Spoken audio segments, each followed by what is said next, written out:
हैं और रुक्मणी जी ऐसे विवल होकर दोनों को देख रही हैं कि जब श्री कृष्ण द्वारिकाधीश अपने मित्र को प्राप्त कर लिए। सब लोग विराज जाएं, सब लोग विराज जाएं। तो जैसे ही प्रभु ने पूर्व की सारी बातें कही तो भगवान ने कहा, अरे सुदामा, बहुरानी, बाल, गोपाल सब ठीक तो हैं? कहते हैं हाँ, हमारा तो सब ठीक है, पर तुमने विवाह किया कि नहीं किया? जहां धर्म पत्नी की बात कन्हैया ठाकुर जी सुदामा जी से पूछते हैं तो सुदामा जी की आंखों में आंसू आ गए। कन्हैया ने कहा, अरे कुछ तो भेजा होगा घर से, मेरे लिए क्या लाए हो? झट छीनते हैं और जैसे ही छीनते हैं हाथों से क्या लाए हो सुदामा? सुदामा चोरी बार बार हाथ पीछे कर रहे हैं, हाथ पीछे कर रहे हैं। कन्हैया ने झट से हाथ पकड़ ली और हाथ पकड़ करके देखा और देखते क्या हैं, उसमें वही तंदूल पड़े हुए हैं। भगवान ने बड़े प्रेम से, ऐसे लगा बचपन की 56 भोग माखन मिश्री भगवान को मिली। पहली मुट्ठी उठाया है और एक मुट्ठी भगवान ने पान किया, दूसरी मुट्ठी भी उठाई, खा लिया और स्वयं खाया है प्रभु ने। और जैसे तीसरी मुट्ठी उठाई है, झट रुक्मणी ने हाथ पकड़ लिया। तीसरी मुट्ठी में कहा, प्रभु आप ये क्या कर रहे हैं? क्योंकि रुक्मणी जी पूछती हैं कि आपने पहले मुट्ठी में तो सुदामा को पहला लोक दे दिया, दूसरी मुट्ठी में सुदामा को दूसरा लोक दे दिया, और प्रभु तीसरी मुट्ठी हम अपना घर भी दे देंगे तो हम कहाँ रहेंगे? ऐसे प्रभु तो दानी हैं, जब देने पर आते हैं तो समझिए सर्वस्व न्यौछावर कर देते हैं।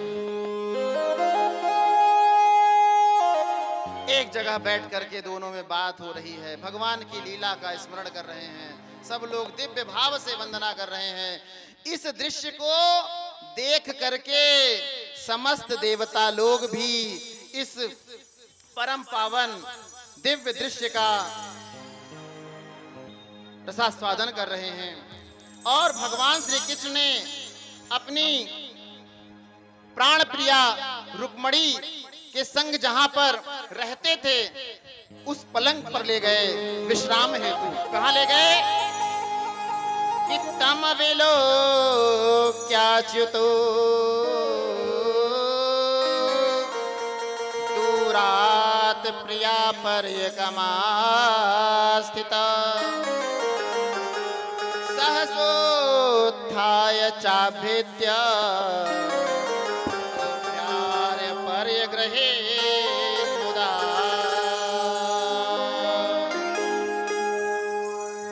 कहते हैं कि भगवान ने सुदामा को अपने उस कक्ष में ले गए जहां पर वह शयन करते थे।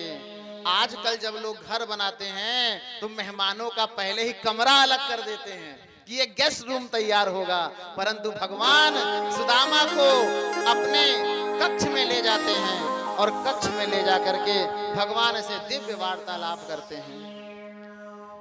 भगवान कई दिनों तक सुदामा के संग में रहे। अंत में कहा कि अब मुझे घर चलना होगा।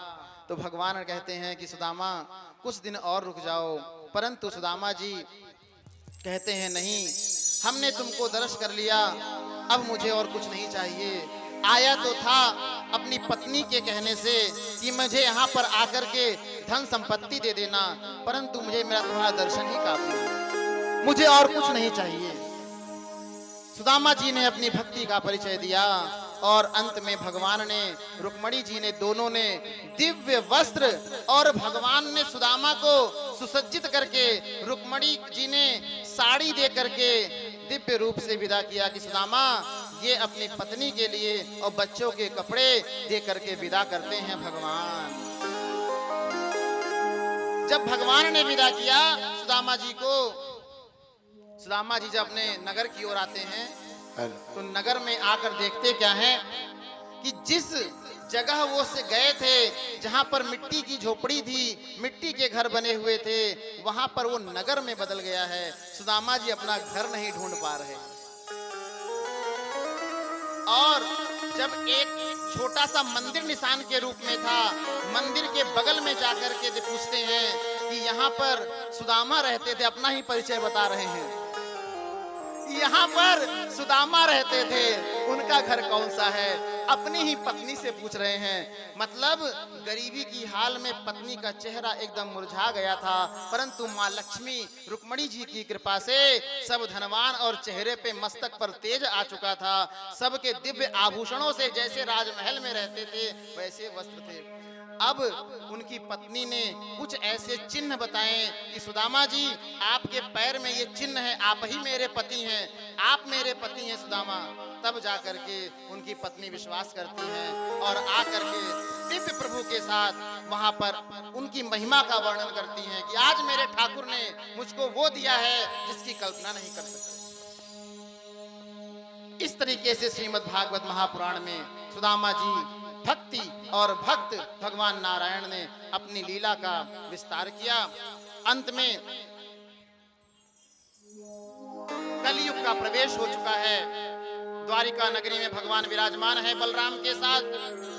उसी समय जामवती का पुत्र सांब आता है और सांब ने क्या किया, द्वारिका में आए हुए कुछ ब्राह्मणों का अपराध कर दिया। अपराध क्या किया कि वहां पर नगर में कुछ ब्राह्मण आए हुए थे, एक लोहे की कढ़ाई थी, उस कढ़ाई को पेट में बांध करके बालकों ने सोचा कि आओ इन महात्मा लोगों की परीक्षा लेते हैं। महात्मा लोग की परीक्षा लेने के लिए पेट में बालकों ने कढ़ाई बांधी है और जाकर के कहते हैं कि बताओ इसके गर्भ से पुत्र होगा या पुत्री। महात्मा तो महात्मा सिद्ध हुआ करते थे द्वारिका में उस समय, कृष्ण के समय पर। महात्माओं ने कहा तू मेरी परीक्षा लेना चाहता है, इसके गर्भ से जो भी निकलेगा उससे पूरे यदुकुल वंश का नाश हो जाएगा, पूरी द्वारिका समाप्त हो जाएगी। ऐसा महात्माओं ने आदेश कर दिया। अब वो बालक डर करके जा करके जाम्बवती श्री कृष्ण से बताते हैं। श्री कृष्ण से जब बतलाते हैं, श्री कृष्ण ने कहा यह तो मेरी ही लीला का विस्तार है और महात्माओं का जो शब्द है वह व्यर्थ नहीं जाएगा। वह कढ़ाई थी। अब उन बालकों ने क्या किया, डर के मारे उस कढ़ाई को पीस पीस करके चूरा बना लिया। अब वो चूरे को बना करके सागर में फेंक दिया और सागर में जैसे फेंका लहरों से किनारे आ गए। समय व्यतीत होता है, समय व्यतीत होने पर सागर के किनारे घास जम जाती है। एक बार मदिरा का पान करके कुछ लोग आपस में लड़ाई करते हैं और लड़ाई झगड़ा बहुत बढ़ जाता है, तो लड़ते लड़ते सागर के तट पर आ जाते हैं। वहीं के बच्चों ने सब लोग मिल करके सागर में जो वो घास जमे हुए थे किनारे, उसी को एक एक घास एक एक तीर का कार्य करती है और समस्त नगरवासी आपस में मदिरा का पान करके, इसीलिए कहते हैं मदिरा का पान करने के बाद सब लोग अपना होश खो बैठते हैं, आपस में ही लड़ भिड़ते हैं। यही वो मदिरा है जिसने श्री कृष्ण की द्वारिका नगरी को समूल नष्ट कर दिया। तो आपका अगर घर नष्ट हो रहा है तो इसमें डरने क्या बात है। आप भी मदिरा पान छुड़वाइए, सनातन की ओर चलिए, भगवान श्री कृष्ण की ओर चलिए। भगवान श्री कृष्ण गौ माता का दूध पान करते थे, भगवान श्री कृष्ण माखन मिश्री खाते थे। सत्य शाक आहार की ओर चलिए, मांसाहार से दूर रहें और मदिरा पान से बचे। बुद्धि भ्रष्ट हुई, कलयुग का प्रवेश हुआ, सभी बालकों ने आपस में मदिरा पान करके लड़ाई की है और उसके बाद सबने उसी घास को उठाकर फेंक कर मारना शुरू किया। एक एक घास ने तीर का कार्य किया और समस्त यदुकुल वंश नष्ट हो गया। बलराम जी अपनी लीला को विस्तार दे दिए। भगवान श्री कृष्ण कदम्ब के पेड़ के नीचे चतुर्भुज अवस्था में विराजमान होकर के एक पैर पर दूसरा पैर करके ऐसे बैठ जाते हैं और दूर से एक जरा नाम का बहेलिया होता है। उस बहेलिये ने देखा, उसको लगा ये मृग है। भगवान मृग की अवस्था में वहां पर लेटे हुए हैं। जरा ने आकर के जब उस पर प्रहार किया है तो वह सीधे भगवान के पैर पे आकर के लगा। जब भगवान के पैर पर आकर लगा, आकर के वह जब जरा नाम का बहेलिया देखता है कि यह तो भगवान चतुर्भुज नारायण हैं, यह मुझसे अपराध हो गया प्रभु, क्षमा करिए प्रभु, क्षमा करिए प्रभु, मुझसे अपराध हुआ। इस अपराध से मुझे मुक्त कीजिए, मुझसे बहुत बड़ी गलती हुई है। भगवान ने कहा तुमसे कोई गलती नहीं हुई है और यह मेरी ही लीला थी जिसके कारण मुझे यह तीर लगा है। कोई तो माध्यम चाहिए मुझको यहाँ से विश्राम लेने के लिए। भगवान ने वहीं से विश्राम लिया और अपने धाम को गमन कर जाते हैं। भगवान जब धाम को जा रहे थे, जरा ने एक बात पूछी, प्रभु आखिर आप तो अखिल ब्रह्मांड नायक हैं, एक तीर से आप धरती छोड़कर क्यों जा रहे हैं? बोला भगवान ने कि अवश्यमेव भोक्तव्यम कृतम कर्म शुभाशुभम। मनुष्य को या देवताओं को अपनी करनी का फल स्वयं ही भोगना पड़ता है। जब मैं रामावतार में था, मैंने छुप करके तुम्ही को तीर मारा था, तुम जरा बन करके आए, उस समय तुम बाली थे, तो मुझको भी तो फल मिलना था। इसलिए भगवान ने भी लीला से कहा, अगर भगवान एक एक लीला से यह संकेत देते हैं कि यदि मेरे द्वारा बनाए गए नियम मैं स्वयं नहीं तोड़ता तो इसका फल तो आपको मिलेगा, आपको आपके द्वारा किए गए कर्मों का फल अवश्य मिलेगा। इसलिए सत्कर्म करते चलिए और प्रभु का नाम स्मरण करते चलिए। यही प्रभु की दिव्य लीला है। अंत में उद्धव आते हैं। भागवत कथा के अंत में उद्धव जी प्रवेश कर जाते हैं। उद्धव जी ने कुछ प्रश्न किए हैं, भगवान से कहा, प्रभु आप तो लीला को विराम देकर जा रहे हैं। इस समय तो कंस आए और नाना प्रकार के दुष्ट आए जो सभी को कष्ट देते थे, आपने उसकी रक्षा करी है, परंतु अब आपके जाने के पश्चात क्या होगा? तो भगवान द्वापर युग के अंत में, कलयुग के आरंभ में कहते हैं कि भवे भवे यथा भक्ते पादयोस्तव जायते तथा कुरुष्व देवेश नाथस्त्वं नो यत प्रभु। आप तो देवताओं के आराध्य हैं, आप ही एकमात्र स्वामी हैं और आप ही सर्वस्व हैं। अब आप ऐसी कृपा कीजिए कि बार बार जन्म ग्रहण करने रहने पर भी चरण कमलों में हमारी अविचल भक्ति बनी रहे। भगवान कहते हैं कि एवं प्रत्यक्षम, मैं अपने पूर्ण शरीर को, समस्त शक्तियों को, अपने समस्त अवतारों की शक्तियों को श्रीमद् भागवत में विराजमान करके जा रहा हूँ। जो श्रीमद् भागवत महापुराण को श्रवण करेंगे वह दिव्य रूप से आनंद की प्राप्ति करेंगे और मोक्ष की गति को प्राप्त करेंगे। इस प्रकार से प्रभु जी चले हैं और धाम गमन किया है। और इस श्रीमद् भागवत महापुराण को सर्वप्रथम भगवान के कहने के पश्चात जब शक्तियां विराजमान हो गई, इसमें सबसे पहले ब्रह्मा जी ने नारद जी को सुनाया था। नारद जी को पूरा का पूरा श्रवण करा दिया, परंतु पाठ कैसे होना है ये सनकादियों ने नारद जी को समझाया। फिर वेदव्यास जी ने सुखदेव जी को श्रवण कराया है और सुखदेव जी ने समस्त परीक्षित जन को सुनाया है और सब लोग कल्याण के भागी हुए। और 7वें दिन भागवत जी की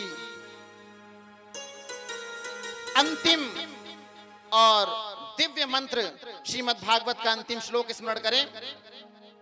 नाम संकीर्तनम यस्य सर्व पाप प्रणाशनम प्रणामो दुख शमनस्तम नमामि हरे परम। सब लोग हाथ जोड़िए और प्रार्थना करिए कि जिन भगवान के नामों का संकीर्तन सारे पापों को सर्वथा नष्ट कर देता है और जिन भगवान के चरणों में आत्मसमर्पण, उनके चरणों में प्रणति सर्वदा के लिए सब प्रकार के दुखों को शांत कर देती है, उन्हीं परम तत्व स्वरूप श्री हरि को मैं नमस्कार करता हूँ। आइए भागवत जी की विदाई चले जाएंगे सब लोग।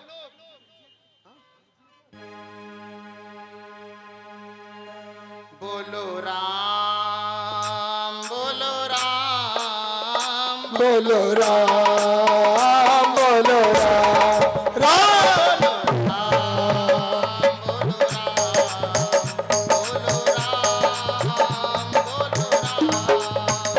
बोलो राम बोलो राम बोलो राम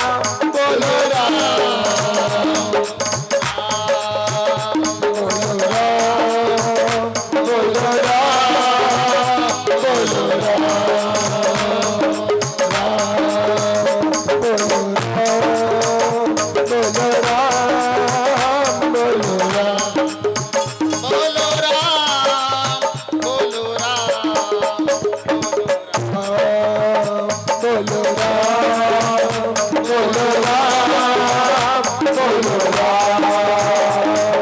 राम राम का सुमिरन करके जीवन सफल हो जाए।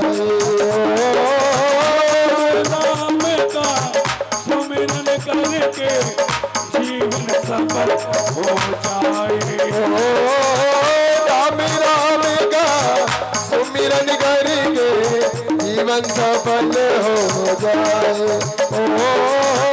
राम राम का सुमिरन करके जीवन सफल हो जाए। पूरे पूरे राम का नाम लेंगे, उठाओ पूरे पूरे हाथ। कहते हैं आज जिसने झोली फैला ली बांझन को पुत्र मिलते हैं, निर्धन को लाल। जिसकी जेब में पैसा ना हो भागवत भगवान भर देता है जेब में नोटों का हार। पूरे पूरे हाथ बोलो राम राम राम बोलो राम राम बोलो राम बोलो राम बोलो राम बोलो राम बोलो राम बोलो राम राम राम राम राम राम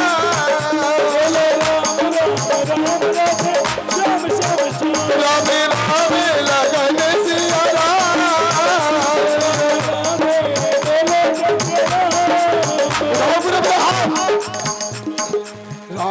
सिया राम सिया राम सिया राम जय जय राम। सिया राम जय जय राम। सिया राम सिया राम जय जय राम। सिया राम जय जय राम। राम सिया राम सिया राम सिया राम। सिया राम जय जय राम। आप लोगों के प्रेम से ये कथा के 7 दिन कैसे बीत गए पता ही नहीं लगा। किसी को पता लगा आज कितने दिन हो गए? कोई बता सकता है? राम सिया राम सिया राम सिया राम राम सिया राम सिया राम सिया राम सिया राम सिया राम सिया राम सिया मंगल मंगल हारी कहूँ तो बस अटल बिहारी राम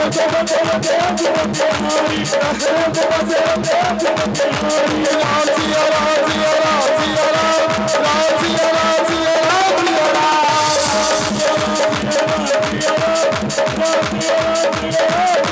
और इसी के साथ हम सब मिलकर बधाई करेंगे और विदाई करेंगे।